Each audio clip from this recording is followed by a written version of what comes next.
nasal, ¿verdad? Las gotitas de fluya. Gotitas de fluya son aquellas que todos los seres humanos vamos a expeler al hablar, al toser, al estornudar. Son gotitas microscópicas que nadie las observa directamente. En otro tema,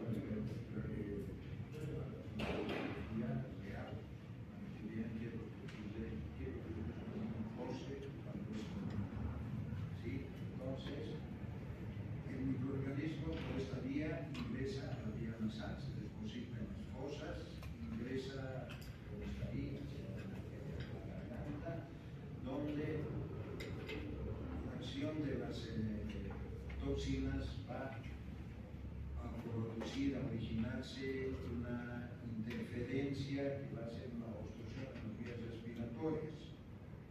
Entonces va incrementando el número de individuos, lo que origina una respuesta del organismo, que no es una respuesta inmunológica como tal, es una respuesta fallida, si ustedes quieren, y se forma lo que se denomina pseudomembrana diftérica. Esta pseudomembrana diftérica entonces es el resultado de presencia de células de descamación, o sea, epiteliales, linfocitos, residuos sanguíneos, fibrina, restos bacterianos y de bacterias en actividad. Ese es el componente grosero, si ustedes quieren, de la pseudomembrana diftérica, que conforme pasa el tiempo va acrecentándose y va formando entonces, o va originando más bien una obstrucción respiratoria, y si no es controlada, queda el deceso. Fíjense, entonces ahí tienen una membrana pseudodiftérica en la parte izquierda. ¿Sí? Esta membrana pseudodiftérica se adosa, se impregna, se adhiere a la faringe, a la úvula y al paladar blando. ¿Sí? Entonces es lo original, entonces la obstrucción. Ahora, la difteria no es solo un problema patogénico en vías respiratorias. Hay otro problema que se llama difteria cutánea, difteria en la piel, que se inicia con un eczema, pero sin embargo tiene la característica que en esta eczema se va a producir una pápula, ¿sí? Se va a producir una úlcera que tiene la característica de no cicatrizar. En la parte superficial de esta úlcera también existe una pseudomembrana, no tan visible como la faringe. Es una película que cubre la parte superior que evita entonces la cicatrización. ¿Qué pacientes o qué personas pueden adquirir una difteria cutánea? Aquellas que no han sido vacunados contra la difteria en ningún momento, o en su defecto tienen inmunodeficiencia. Esas personas van a ser entonces susceptibles a tener una difteria cutánea. Vale mencionar asimismo el hecho de que la difteria cutánea con bastante facilidad, en gran porcentaje, si ustedes quieren, vamos a encontrar otro tipo de bacterias que coadyuvan con el proceso infeccioso. Copiógenes, también estafilococcados, entonces ellos van a acompañar la actividad o actitud, si ustedes quieren, de la difteria cutánea. Dice patología. En relación a la patología, si bien aquí hemos enunciado 2 a 5 días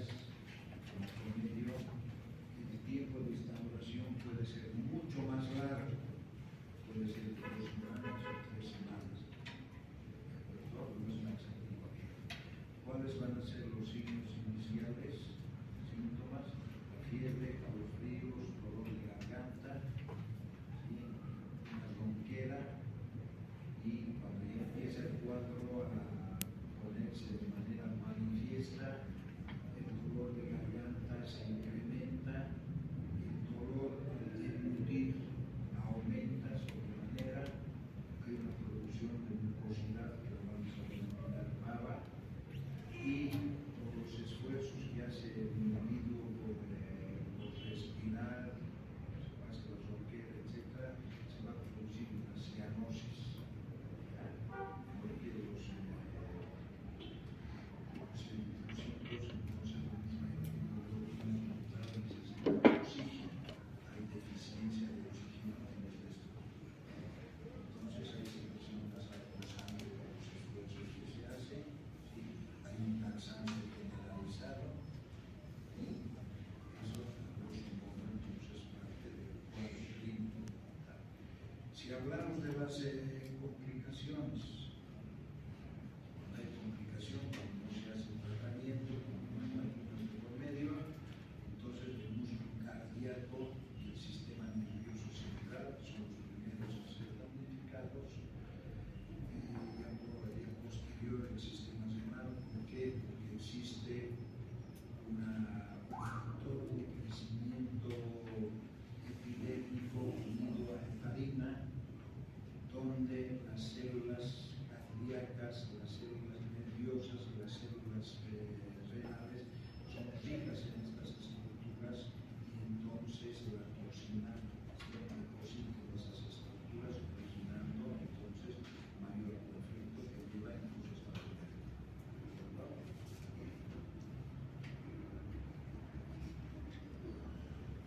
Ahí tenemos una característica de la difteria de vías respiratorias, es el hecho que se llama cuello de toro. Fíjense en la fotografía entonces como el paciente tiene el cuello bastante edematizado, porque hay una inflamación en los ganglios linfáticos, y las otras dos diapositivas que nos presentan entonces la difteria cutánea, como estamos viendo inicialmente, se presenta una roncha, la llamaré así, parece una escena producida por levaduras, pero sin embargo el resultado final es esa úlcera que no cicatriza por la actitud de la colinebacteria más sus acompañantes. Prevención. La prevención se va a dar gracias a la vacunación. Vacunación triple, difteria, pertussis, tétanos, ¿no? Triple. Ahora ustedes verán que acá en el símbolo de la P hay una A minúscula.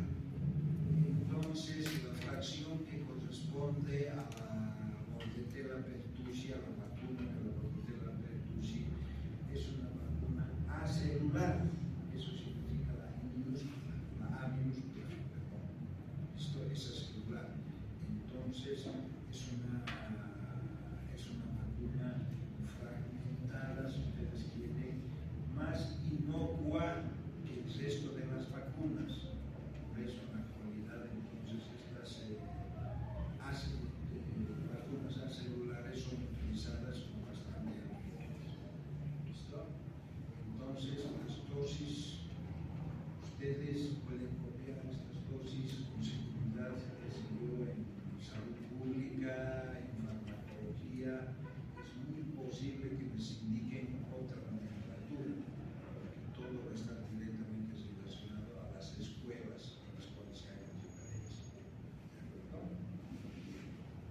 Refuerzo, los mismos antecedentes que dan 5 cada 10 años. Diagnóstico. El diagnóstico para este individuo puede ser un diagnóstico clínico por las características que nosotros hemos enunciado, por el solo hecho de estar con el paciente y ver la formación de la célula severidad y exactitud en relación al proceso infeccioso, ¿sí? Pero sin embargo se produce o se realiza el diagnóstico bacteriológico, donde las muestras a obtenerse van a ser muestras de faringe, muestras de la pseudomembrana, que vale decir que esta pseudomembrana que se haya fuertemente adosada cuando está en la fase aguda de la enfermedad y uno pretende desprenderla, va a originar bastante daño en el receptor.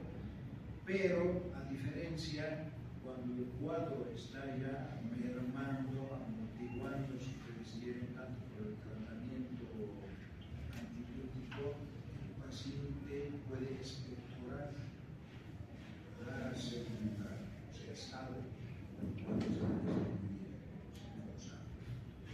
¿Sí? Entonces, obtención de muestra vías respiratorias superiores, ¿verdad? Podemos realizar a partir de ese hisopado un extendido, un frotis para hacer una tinción gram, donde veríamos a los individuos pasivos, gram positivos, asimétricos, pero el hecho de la tinción como tal no está reconocida como forma de diagnóstico definitiva, porque pudieran tratarse entonces de corinebacterias constituyentes de la biota normal, no hayan sufrido parte del proceso lisogénico. Una vez obtenida entonces la muestra, realizamos la siembra en medios de cultivo enriquecidos como los que hemos visto, o selectivos, ¿sí? Agaves a base de sangre de meteorito en medio del Kingsland, ¿no? Que nos van a coadyuvar en el desarrollo de este microorganismo. Ahora, el tiempo de generación de este microorganismo es lo más relativamente largo, son un promedio de 30 a 35 minutos. O sea, cada 30 a 35 minutos este individuo se va a reproducir gracias a la impartición. Entonces, querer reportar un cultivo a los 24 horas no es pertinente. Ya hay que esperar 48 o 72 horas para poder realizar el diagnóstico o el resultado correspondiente como positivo o negativo. Habíamos mencionado que tanto en los medios de agalperulito sangre o Kingsland, las colonias van a ser de color negro, colonias brillantes, ¿sí? Lisas, brillantes, tamaño mediano, entonces significa esto unos 2 a 3 milímetros de diámetro, ¿sí? Y de color negro, algunos dicen negro azabache o negro cardo. Una prueba taxativa para determinar la presencia de una bacteria, o sea, de la bacteria isogénica, o sea, de la bacteria patogénica, es la prueba de K. Entonces, ¿en qué consiste esta prueba? En un medio de cultivo, como ustedes están viendo, esas zonas o esas estrellas transversales se van a realizar la siembra. ¿Ya? Y sobre la siembra se va a colocar una cinta de papel filtro que contiene la toxina del microorganismo.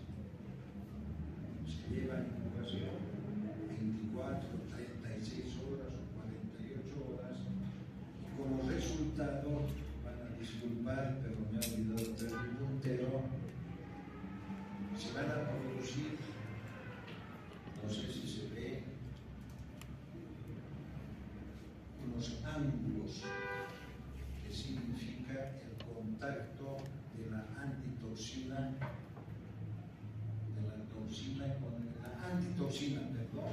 con la toxina producida por la